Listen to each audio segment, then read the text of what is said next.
Algar Productions. This is the Post-Atomic Horror, the most comprehensive Star Trek podcast ever produced.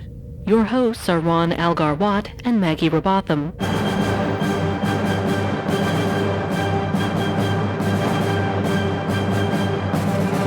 Episode 531, Those Old Scientists, with Kevin Lynch.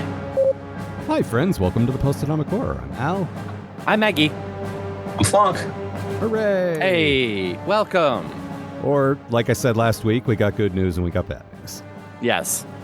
The good news is I didn't come here only to tell you guys you're wrong. We've had this conversation. I can't have this fucking conversation again. Well, no, what happened was I picked an episode before it had aired in season 3 called What is Starfleet? Oh, yeah. And as we were just discussing before we recorded, I was interested in that because Starfleet is an organization that I right now would like to join. Yes, please. Then the episode is really, really, really bad, and I didn't want to do it anymore. Oh, man. That's fair. And so I panicked, and I recognized this episode, and I saw that Brian hadn't taken it yet, so I went and swiped it. Well, no, Brian took the musical, so. Okay, yeah. Which is slightly more on brand for him, I think. Yeah, no, that makes a lot of sense, honestly. Well, if we could possibly avoid more Lower Decks is no good. Yes, it is. No, it isn't. I think I would appreciate it that, and more importantly, I think the listeners would appreciate that. Yeah, Just when you thought it was safe to like Lower Decks again. Yeah. But why don't you... Well, the problem which we'll get into is this is basically a live-action Lower Decks episode, so... Yeah. I don't want that. No, we did that show already. We did 50 episodes of that show already. Yeah. All right. But Flonk, why don't you tell us what happens in Those Old Scientists? Okay, so we start out in Star Trek's present, I think, the past, but it's still the future. Just don't think about it too much. It's post DS9. The Cerritos is investigating a weird portal, like you do. The Lower Decks team is investigating and accidentally activates it, like you do. How are they supposed to know it's a time portal? There's no old man hanging out to tell them about it. Now Boimler is stuck in the past. Well, our future, his past, Spock's present. Wait, no, it's Spock's past too. Okay, just stop thinking about it. Everything is all fleshy and gray in the past, which is weird because they wear bright uniforms to sell colors TVs. No, that was our past. Okay, that's enough. Stop that. Boimler wanders around the Enterprise, getting up to his usual hijinks and shenanigans. He does his best not to mess up the timeline, but he does maybe kind of sort of break up Spock and Chapel. It's fine, though. Dr. Roger Corby isn't going to marry himself. Wait, did I just mess up the timeline? That's in Christine's future, but Star Trek's past. And no, stop it. Orion steal the time portal, and they definitely don't use any future knowledge to get it back. The crew gets everything set up again, and a writer sends Boyms home when Mariner pops out instead. Yeah, sure, fuck it, says Pike, slumping down in his captain's chair and drinking whiskey straight out of the bottle. More hijinks ensue. Boimler and Mariner resign themselves to living in the current time. But then they remember they're from Lower Decks. They're allowed one good deep cut reference for every 20 bad surface level ones. So they say Worf's name a few more times and then remember that inside this Enterprise is a piece of Archer's Enterprise that has the magic time juice they need to get home. Now the Enterprise crew gets to geek out about the past. They fix the portal, negotiate some peace with the Orion so that they don't accidentally kill Tendy's grandma, and return to the future where there'll be no fuzzy, highly detailed Tribble at all. That's the first no Tribble at all reference in quite some time on the show, I think. We haven't had a guest in a while. Yeah, that's true too. Yeah. Also, Flonk, I need to take issue with one thing you said, okay. Which is he does his best not to mess up the timeline. I'm sorry. No, I mean, that was his best. My notes is just repeatedly stop telling them things. Just so Pike bad. slumping down in his chair and going, sure, whatever. Fuck it. It is. Yeah, you so barely exaggerated that. Yep. That's almost exactly how it happened. Fine, good. Let it go. Good. Now there's 2 of them. Great. There's even one point where he says something like, you know what? How much more damage could you possibly do? Yeah. Uh-huh. Well, you know those days where you're like, well, this might as well happen. Mm-hmm. Oh, God. Yep. All right. Who wants to start with a good or I bad didn't need to thing? see these guys again. Well, no. Let's get into your bad thing, though. No Talin again. She didn't exist yet. Mm. This Seriously, was, this happened while Lower Decks was still running, so I don't think she was an option. Seriously though, the segment at the end, which Flunk you mentioned in your summary, the actual how it works out is really good. Which is like they sort of remember that like when you christen a new ship, you use a piece of the old ship to like as like a good luck charm, which feels like a real naval thing that could exist, and also feels like a really cool thing to put in your show. Mhm. And it gets and it gets to play into the reverence like that these guys that the Lower Decks guys have for everybody without being annoying and stupid. Mm-hmm. The only problem is that like we have this moment where all the Strange New World guys turn out to be like fanboys of the characters from Enterprise. Mm-hmm. And it's cute. We've got like Uhura like I like Hoshi, and we've got like what was it? Ortega's is like I like Travis Merriweather, and I'm like I don't know who that is, but fine. But like the problem here is that I fucking still hate Enterprise, and it was full of assholes. Well, I mean, it was mostly full of Archer. Like, it had some assholes, but like we liked some of those characters, or we wanted to like some of those characters, and he overshadowed them. But oh god, just like the problem is because this is kind of the prequel series already. You've only got one thing you can look further back to, and that's Enterprise. Yeah, unless you're like, hey, we found the original Enterprise space shuttle, and we stole some stuff from that, and then you can have like fucking the guys on the Enterprise space shuttle. I can't remember who they were awesome. I never actually went into space, so really? Oh. Fuck. Yeah. No, that would have been a good poll. They used parts of it to build Endeavor, I want to say. Whichever one they built after Challenger. Well, I can definitely tell you that the parts from the Endeavor space shuttle were in the Endeavor spaceship. Yeah, absolutely. Yeah. That's canon. I did have the image of when they renamed the Titan, just scrounging through Geordi's museum looking for some random part that they can shove into. Oh yeah, when they turned it into Enterprise. the Enterprise G or whatever. Yep. Yeah. You know, for the forthcoming show Legacy. Which is still happening. Yeah. You fools! Nothing is happening. Nope. Paramount. We don't know what the fuck we're They doing. win. Legacy's happening. Oh no. Yeah, I liked them fanboying out a little too, honestly, and it put a little context to the never-ending Boimler and Mariner of it, but yeah, you're right. Reminding us Yeah, it was of nice to Enterprise. actually see the characters I'm here to see. Yeah. But And that whole sequence too, where they figure it out, and Mariner and Boimler are actually like being smart, competent Starfleet officers, and like that whole sequence I enjoyed. There was bits with that with Boimler working with Spock too, just where it's like, oh yeah, when you're not a fucking blithering idiot who I hate, like you can be competent and interesting. yeah, at this point they're ensigns. Like presumably someone saw enough promise in them to promote them from cadets or whatever. Like Yeah. Well, I realized technically Mariner outranks Uhura. well, but do they recognize their ranks from the future is the thing. I mean, she's been in Starfleet longer if you're just going by lifetime. Yeah. Well, in that, like, technically then they've both been in Starfleet longer than Pike or anybody? I guess. No, wait. No, No, just like- sorry. like I have it if- backwards. Yeah. Pike, yeah, never mind. I forgot how time This time works. travel stuff's confusing. I don't know if people know that. Yeah. It's not. I just was stupid for a second. My bad thing is, and we've all kind of said this already, the tones of the show just don't feel very compatible. It's like they took two shows that were currently running and put them together, but they basically, rather than splitting the difference between the two, decided we're going to make it more like Lower Decks than like Strange New Worlds, and we're going to make it a strange... Like, if this had been the Lower Decks episode and they'd animated these guys, it would have worked better.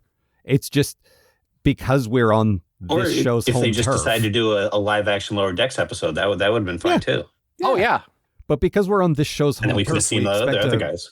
we expect a Strange New Worlds episode, and it wasn't that. It was so, like, my problem all through Lower Decks was that these people don't act like Starfleet officers, and everything they do shouldn't work. Like this shouldn't be canon because it doesn't work. Like people fucking up this bad and making the dumb decisions they make is funny sometimes, but it's not.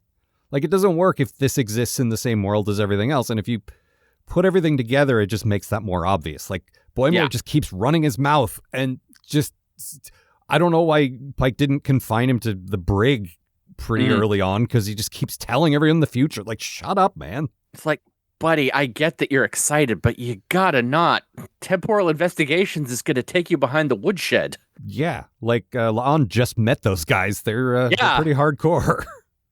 I did like La'an's like bits. Is just like, okay, well, look, I just did some time traveling, so I know slightly more about time traveling than you did. Like, just don't fuck up, man. Like, well, it's kind of cute because she says like the two rules that are on the books that these guys still know because they're still rules in their time, and then she says, and don't make personal connections. And Boimler goes, that's not in the version of the rules that I know. And she just they get rid of that one.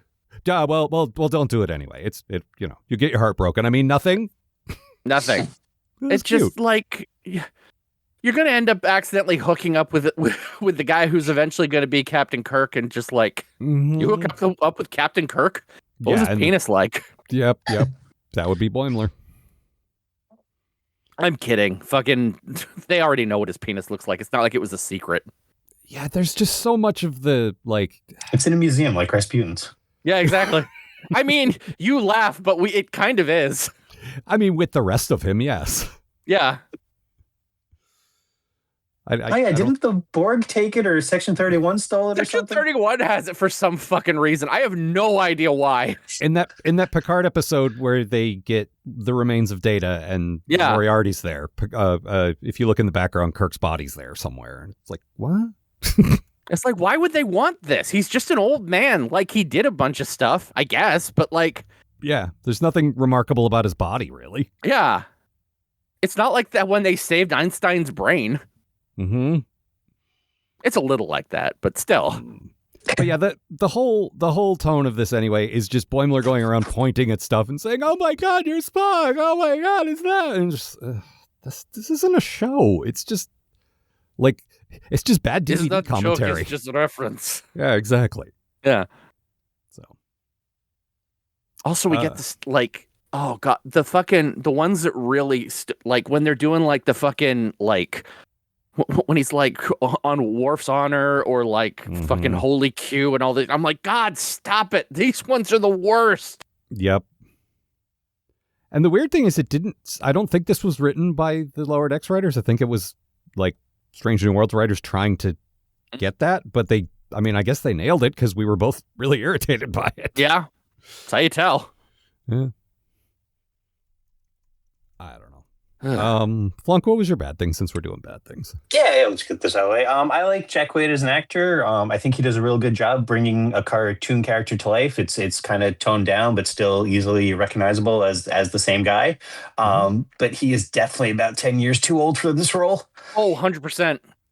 Yeah. Mariner has a little bit of the same problem. It's not quite as bad, but yeah. Mm-hmm.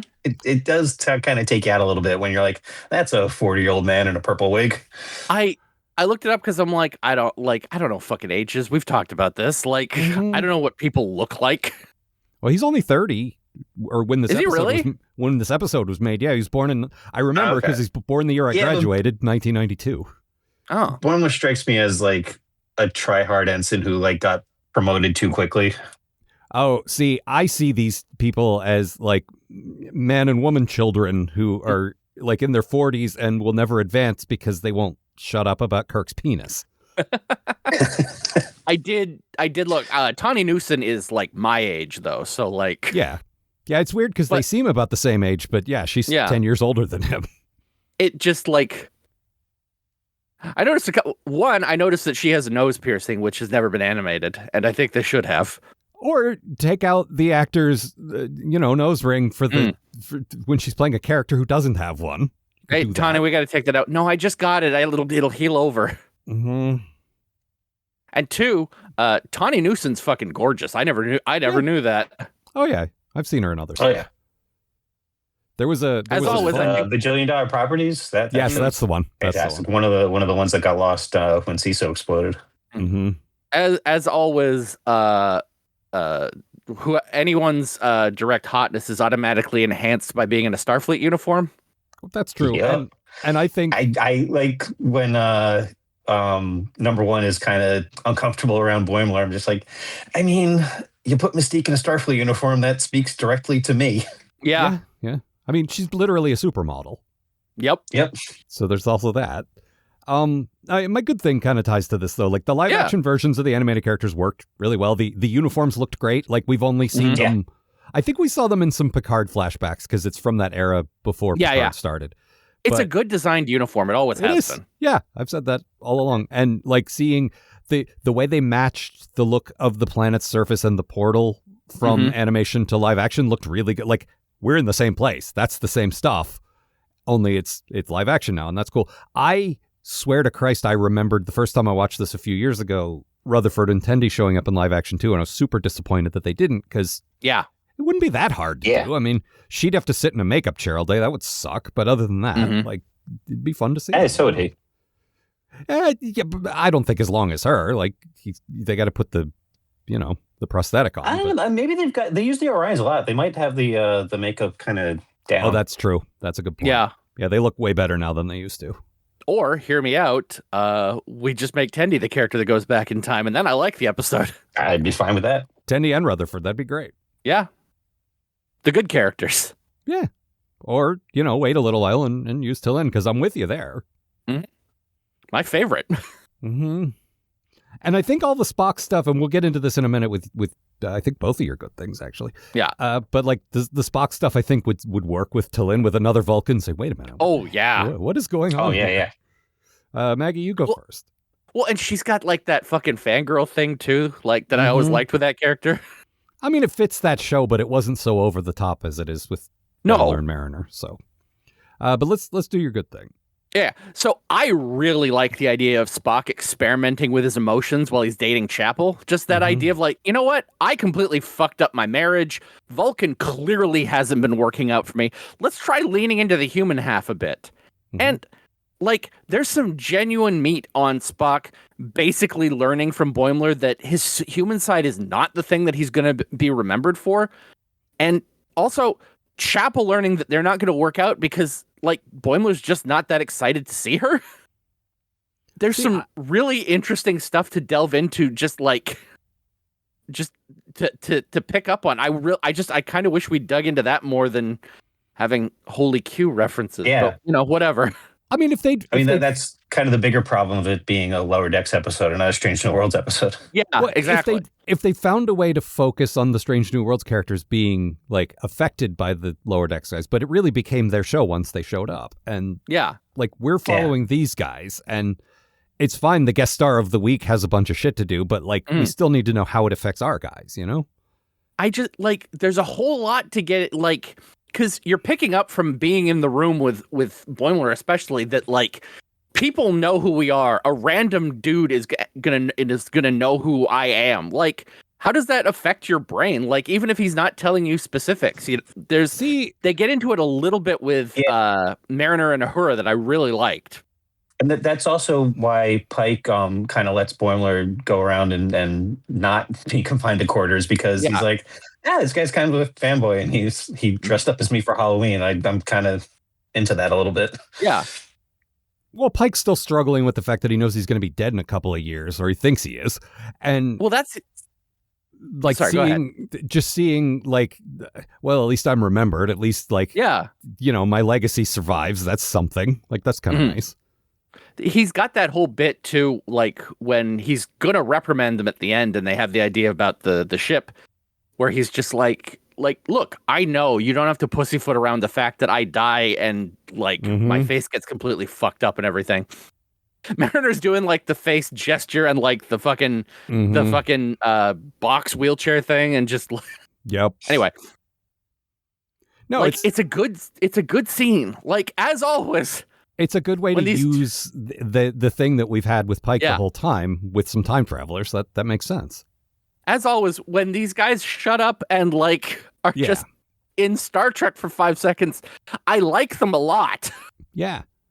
It's just the rest of this bullshit. I'm not a huge fan. Like, I would much rather Spock, like, experiment with his human side and determine on his own that it's not working, instead of a time traveler coming and saying, no, that's not what you're like. That, I don't know. That kind of shortcuts the character growth to me. But well, that's the thing. I don't want it to be the reason that it ends. I want it to be something that he has to grapple with. okay. Well, yeah, the thing is too, because Spock just as a character is for lack of a better term, like introverted. It's all kind of the internal stuff, and you can see his brain kind of processing everything, versus Chapel is just like, oh shit, oh no. Yeah. Oh God, oh man. Yep. But Flunk, your good thing was basically all that Spock stuff too, right? Yeah. I like that this wasn't just a one-off goofball episode. Spock's arc, as we were saying, has important stuff that happens here, and we're gonna keep on seeing the fallout and repercussions and things moving along from it. Yeah, it's not bad. I'm good. I mentioned before, like, having a direct tie into why they had like smiling Goofy, the women Spock in the cage by like. This is, he's young. He's in his 20s or whatever. He's still working through all this stuff. I always thought that was a really interesting way to deal with this character on this show. Like, that's a thing you can do in a prequel that could actually work well. Yeah, and the way he acts in the original series is now overcorrection, because, no, I tried being human and it sucked. So now I am just a Vulcan and that's it. Yep, I am a Vulcan. I do Vulcan things. And the Bones is always like, you need to lighten up. I tried that. It didn't work. Everyone made fun of me. And just the sadness of like, oh man, but the jokes thing didn't work. Like, you guys don't like this part of me, huh? That's like, I want to see that shit. I like that. No, and I think it was you, Flunk, who said like them playing it for horror was good. Yeah, I really like that. Every time Spock smiled or something, it would be like scary music would start playing. Yeah. No, that was a good use of Boimler knowing everything about Spock. It's like he's for a change actually the audience identification character, and we're like, why is he doing that? Yeah. This is very unsettling. You're right. Yeah, it's like, this is off. It's like, no, buddy, you just showed up in the one part of his life where he wasn't like this. I think if they had focused more on Spock and Pike and less on Boimler and Mariner, I think it might have landed for me more. So Jonathan Frakes directed this one. Yeah. Oh, I didn't know that, actually. Yeah, there's cool. a moment. There's a moment where Boimler swings his leg hard around the saddle and says Riker, which I hate. But apparently he made that joke between takes, and Frakes laughed his ass off and said, "Yeah, we're using that." And like that makes it a little better, I guess. All right, but fine. It's still.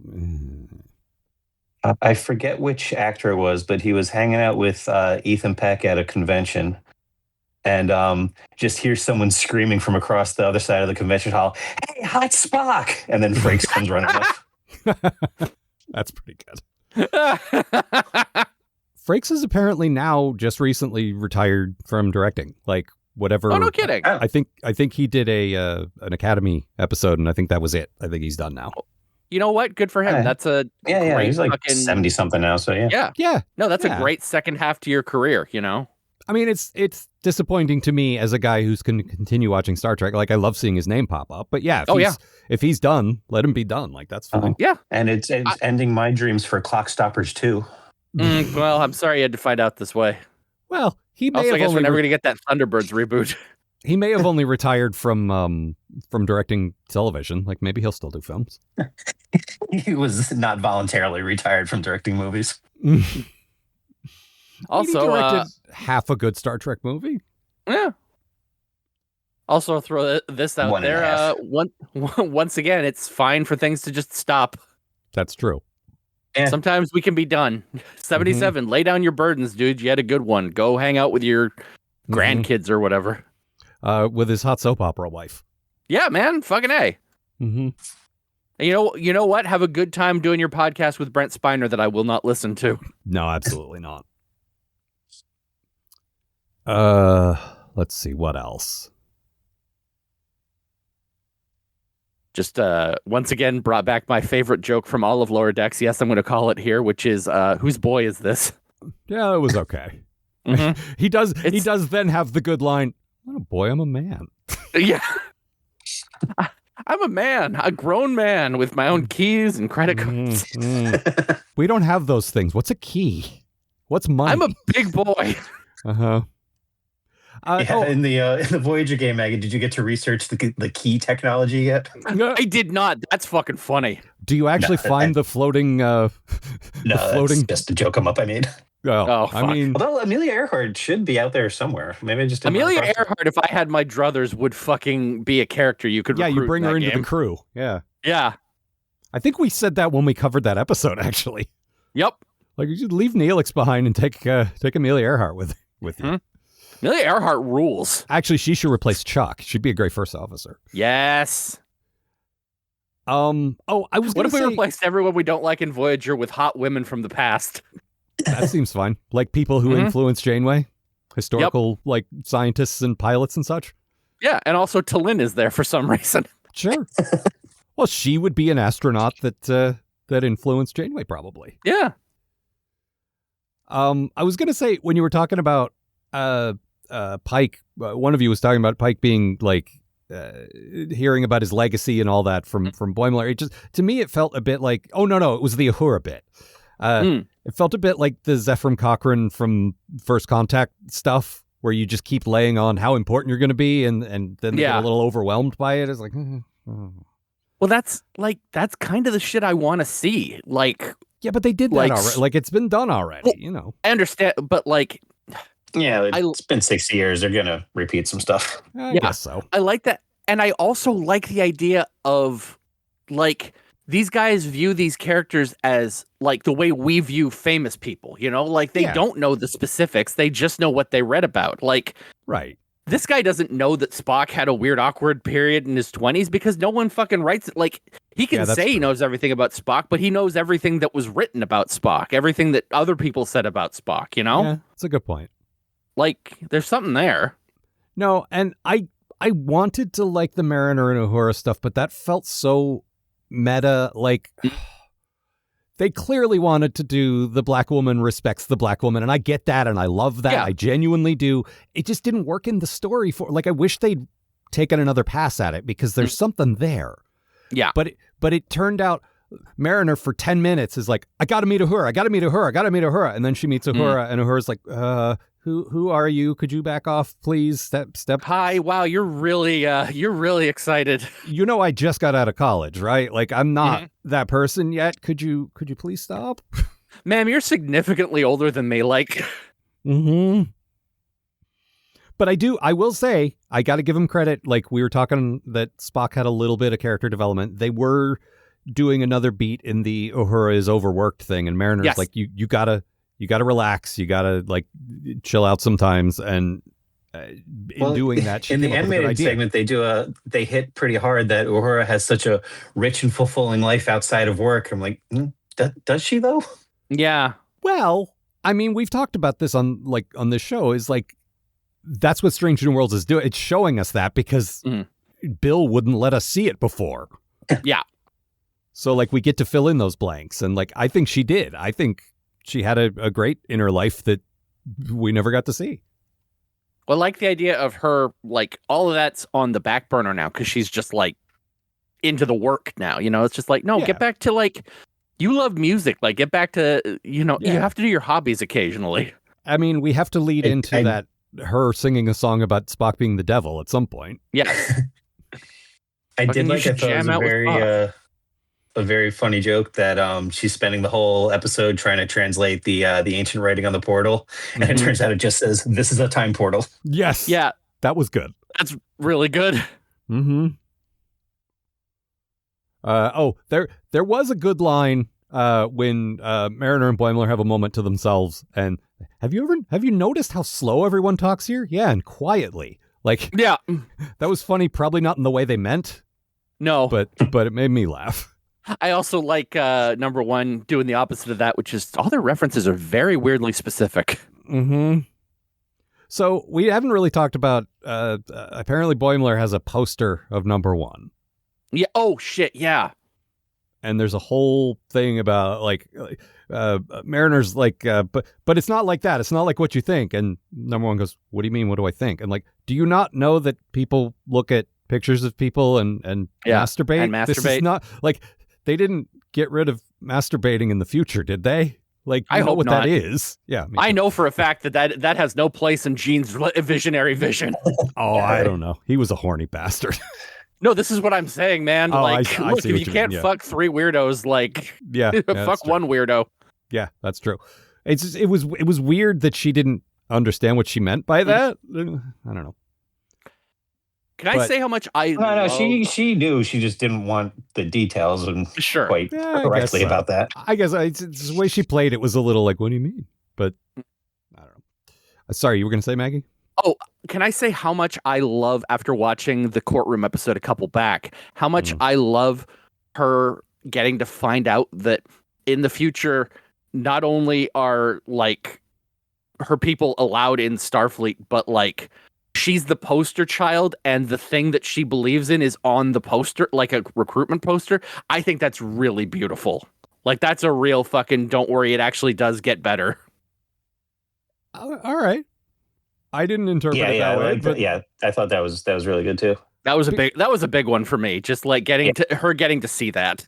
because Yeah, for not me- just that she's that everything she's going through is going to be worth it because 100 years in the future she's the poster child for it. Yeah, but the thing is, 100 years in the future, Julian Bashir almost gets drummed out of Starfleet for the same thing. Like, it's not okay yet. I mean, that's fair. And does it make sense for her to be on a poster in 100? Like, I don't know. I get what you mean. And it might It be a is- vintage poster that he found Yeah. on Space That's eBay. fair. That's That fair. wouldn't That's fair. surprise me. Okay, that's all right. No, I I like can buy it from Quark. I like the emotional part of that. It's just like when I like everything in Lower Decks, when I start trying to pick it apart, it doesn't really work for me. But I mean, you're not wrong. I did Okay. also like the joke of Ransom talking about how hot she is since they're married in real life. yes, Oh, I didn't know that's- that. That's funny. yep. No, there's a thing between the two of them because he gets promoted to captain at the very end of Lower Decks, and she only stays commander. So, like at home, they always joke that he outranks her, That's funny. which is cute. I lost track of who Rebecca Romaine was married to after it wasn't John Stamos anymore. Mm-hmm. Yeah, I've dropped the Stamos from her name, but beyond that, I don't fucking. Yep. Mm-hmm. I don't know. It's not my job to know this. Wait, is it? Well, I mean, we should. It's not your job. You know what? That's fair. Mm-hmm. I did like Boimler had a scene with Pelia, and you expect it like because they sometimes play her like Guinan, and you expect like, oh, here's Yes. some wisdom, and he's like, I don't know how to fix this. I might have really messed it up. And what do you recommend? And she's like, well, find a time travel device and stop yourself from messing everything up. Yep. She's Thanks. freaking That was great. really helpful. Well, it's not my job to. Nope. It's not my job to help Weird Future Boy. Nope. My job is to fix the ship. Yep. Look, I get here Stop from the ripping up my past. floor. I got here from the past the long way, man. Yeah, man. Oh, I meant to ask. Either you know what the second button she's wearing is? No. No? Okay. Like, I like it. It's real original series, like when a Commodore would show up or something. Like, but I'm just like, Maybe If anybody it's knows- maybe it's her Starfleet Academy, like because she was a professor before they brought her on board. Like maybe she's got some kind of rank. That's a wild guess. I have no idea. yeah. What else? I like when they're talking about the classic Enterprise, and they go, with the grapplers. They don't want to hear about the grapplers. And La'an goes quietly to herself, "I love grapplers." Was it Lon? It was, I believe it was La'an. Yes. Okay, I thought it was Ortegas. It was somebody under their breath, and I didn't catch who said it. It might have been. I think Nah, it was La'an, and it made me laugh. It was Lon, yeah. That makes it I much funnier love to when- me. Yeah, I love when they give her that kind of crap because, like, I like when she's La'an so likes a thing. Yes. Yeah, exactly. I think Flunk, you've seen ahead. Don't spoil the plot. But does she lighten up? Because it seems like she's starting to. Yeah. I mean, I've always liked the character. So I mean, Really, you like her whole "the gonna monsters" thing? and I'm a simple man. She's cute and has a gun. Yeah, Fair. but she's got that early Tasha, like, the camps thing, and it's just like, oh, this again. But, like, since... If they... Oh, go ahead. Memory Outlet has nothing about her pin, by the way. No. Okay. No, if they're course correcting on that character, I'm delighted. Like, honestly, that makes me liked her. I've liked her way more this season. I was just hoping they continued to do that. That's all. Yes, 100%. And the storybook episode, like I said, showed me. Oh no, it's not the performer. She's great. It's just she's got. I don't give a damn what you think. Like, okay, all right. Oh, I love her in princess mode with her little doggy. Oh my god. Yeah. I was like, shit. No, you're actually good and funny. And this is Mr. Fluffles Bottles. Mm-hmm. Her real life dog. Isn't ooh. What else? Oh, there was a cute moment with Boimler and Mbenga where Boimler's like, oh my god, is that a whatever model tricorder? And he's like, actually, it's a model before that. And he hands it to, like, everyone's got a different reaction. Pike's just exhausted. And number one's like, why are you intimidated by me? And Mbenga's just that sort of kindly dad, like, yeah, sure. Don't break it, but here, you can hold it. It's very much as ship's doctor, this is not my problem at all. No, this is a sensitive instrument, but yeah, you could play with it for a minute. Yeah, sure. I don't know, Basically puts the safety on. There we go. He's got, like, everything he does feels dad. Like, his kid's gone, but he still feels like such a dad to me in the best possible way. I really love him. What else? I like when they're messing with Boimler and... Oh, God, we haven't really talked about this. So he's sitting in... What do they call it? Is it just the mess? Like I think it's just the bar. Because I keep wanting to call it 10 Forward, but it's not that. But they just have a bar, which I love. Like, I love the big fish tank. Yeah, no, me too. The set looks really cool, with the crazy chandelier and everything. It's very 60s. Like, it would have fit on the old ship, absolutely. And he's sitting there. You want to talk... Oh, go ahead. Sorry, you want to talk about places that I wish existed in Vegas so I could go drink there? Jesus. I mean, Quarks was fun, but this would have been so much better. Quarks is fun. Yeah, you should come to Quarks. But Ortegas and Chapel roll up on either side of him, and this is what you were about to... Oh, fuck it. Like, yeah, they basically just start... So you're from the future? Mm-hmm. Do you have jetpacks? Mm-hmm. And fucking Ortegas goes, we have jetpacks now. No, I know, but, like, smaller. Mm-hmm. No, that's what really brought home that the comedy styles didn't quite fit, because they were funny in a Strange New Worlds way, and it really just gave me whiplash next to the funny in the Lower Decks way. Like, they're they're so different. I really like that team of drinking buddies. Like, I like when Uhura's around too. I like Spock sitting in a couple episodes ago. Like, there's just something about female friendships together that really speaks to me as a person who did not get to experience them as much as she hoped for. That's a fair point. Although, as I understand it, most of your friends growing up were girls. So. Oh yeah, but like, I'm talking about in like high school. Like, I didn't really befriend them until I graduated. Ah, that's fair.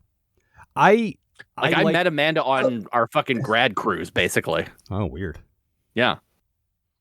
No, I like those two in particular, but I like it a little better when Chapel's single, just because I love Ortegas being her wingman.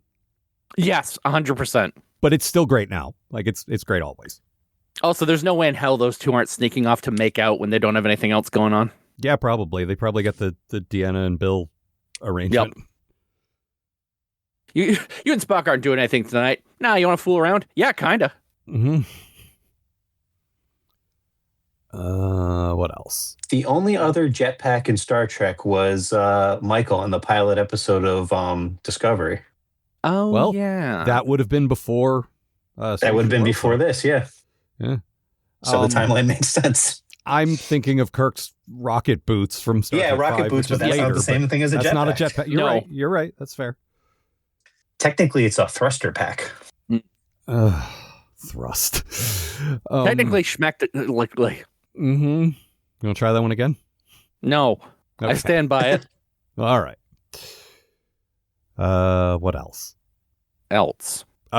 Maggie, you and I both had the note when Spock is working on a possible fix for the portal. His device looks a lot like the fucking plutonium reactor from Doc Brown's DeLorean. Oh, the Mr. Plutonium or whatever. Yeah. It was before Mr. Fusion. It was the thing early in the movie. That's right. Yeah. And we both had the same note about that. Mhm. I mean, for all we know, they could have repurposed that prop. They do that stuff all the time. I mean, that's fine. Yeah. Also, that's a time machine, which is what they were working on. So Yeah. Yeah, it might have been intentional.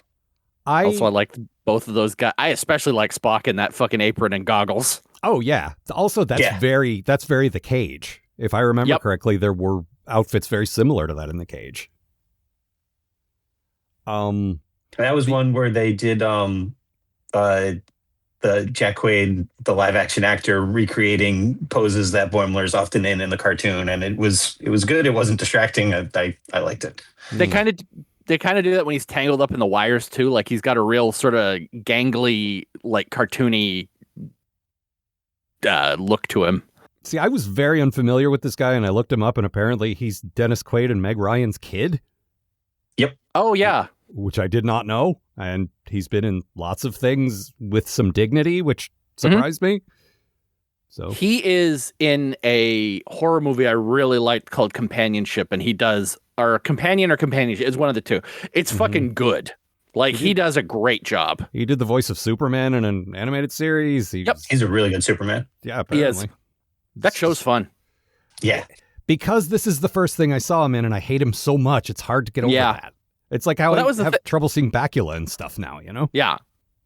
Well, that was the thing when we got into Lower Decks. I was like, all right, I'm giving them the benefit of the doubt here because, like, I have seen him. Like, he's the main guy in, or the other main guy in The Boys, which I didn't hate until I stopped watching it. Isn't Carl Urban one of the guys in that too? Yeah, he's the other main guy. Ah, okay. It's the Boimler and Bones show. Mm-hmm. Also, Carl Urban rocks a beard. Like, that's a good-looking beard, man. Yeah. They should have made him Disco Bones. They kind of did in Beyond, but not quite. Yeah, they toned it down a little bit. Yeah, I think we all need to get back to that. Fucking when Thomas Jane shows up as Bones at the end of Lower Decks, or no, he should definitely have like a beard and shit. Stranger Worlds. Mm-hmm. He's just trying to get his kids back. Yeah, man. All right. He's just trying to get his kids back and his wife to have not been murdered by a salt vampire. Mm-hmm. No, his wife left him and took everything in the divorce. All he's got left is his bones. Tried to take the bones too, but she couldn't get him out.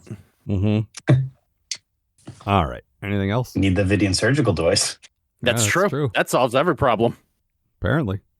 Mm-hmm. Oh no, my bones! Damn it!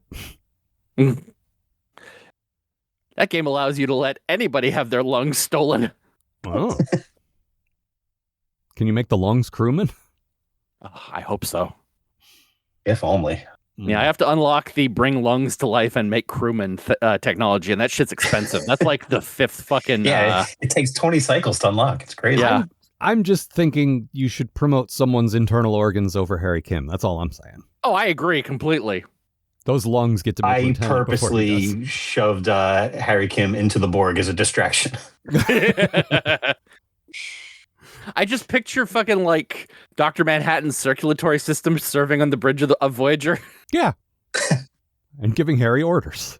Yeah. Mm-hmm. All right. Anything else? It is July. It's July 1995. Please. Harry Kim is still an ensign.